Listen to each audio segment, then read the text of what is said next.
An introduction to the book of Jeremiah. Jehovah used the prophet Jeremiah to write one of the largest books in the Bible. In addition to being a prophetic book, the book of Jeremiah provides an account of the prophet's own experiences and personal feelings. Before Jeremiah was born, Jehovah took special interest in this boy who would be born into a priestly family. Jeremiah became a researcher and an accurate historian. He wrote the books of 1st and 2nd Kings and Lamentations. He may have been close to 25 years old when Jehovah appointed him as a prophet in the year 647 BCE. This was less than 100 years after the fall of the northern kingdom of Israel. It was a time of turbulent changes as rival powers jockeyed for control of the region. Jeremiah served as a prophet for about 67 years, until 580 BCE. His career as a prophet spanned the reigns of good King Josiah and wicked kings Jehoahaz, Jehoiakim, Jehoiakim, and Zedekiah.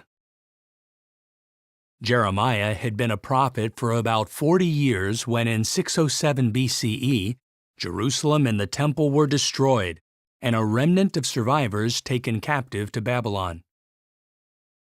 Later, Jeremiah was taken to Egypt, where he continued in his assignment as Jehovah's prophet.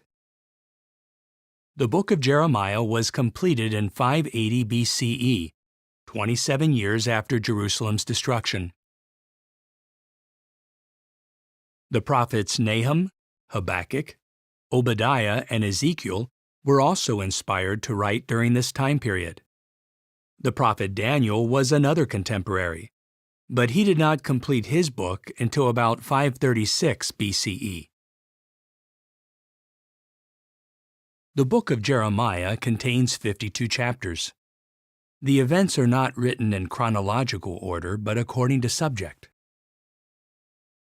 In the opening chapter, Jehovah commissions Jeremiah as his prophet to convey both a message of judgment and a message of hope.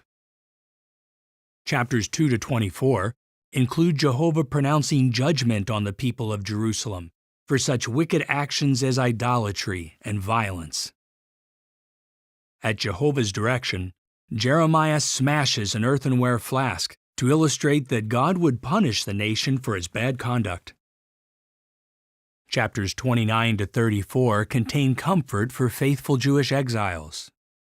Jeremiah restates Jehovah's promise to restore the Jews to Jerusalem and to fulfill his covenant with David for an everlasting kingdom that will bring about righteousness in all the earth. Did you know? The prophet Daniel discerned from the book of Jeremiah that the desolation of Jerusalem would last for 70 years and that God's people were about to be released. Many chapters recount how Jeremiah boldly proclaimed Jehovah's message in the face of fierce persecution. In chapter 36, Jeremiah dictates to his secretary Baruch the words Jehovah directed against God's people and all the nations. On hearing the message read to him, King Jehoiakim cuts up the scroll and throws it into the fire. However, Jehovah directs Jeremiah to have it written again. Chapter 38 relates how King Zedekiah hands Jeremiah over to his enemies, who throw the prophet into a muddy cistern. He is rescued later by Ebed-Melech, a faithful worshiper of Jehovah. The book of Jeremiah contains strong pronouncements of judgment against many nations, including Egypt, Philistia, Moab, Ammon, Edom, and Babylon. These nations were condemned for their enmity toward God's people. Among the events that Jeremiah recorded are the last days of Jerusalem, Babylon's destruction of the city, and the aftermath of the destruction. As you study the book of Jeremiah, observe how Jehovah condemned the wicked, but gave hope to the faithful. How Jeremiah faithfully stuck to his assignment despite hardship, and how Jehovah promised to establish a kingdom that will bring about righteousness in all the earth.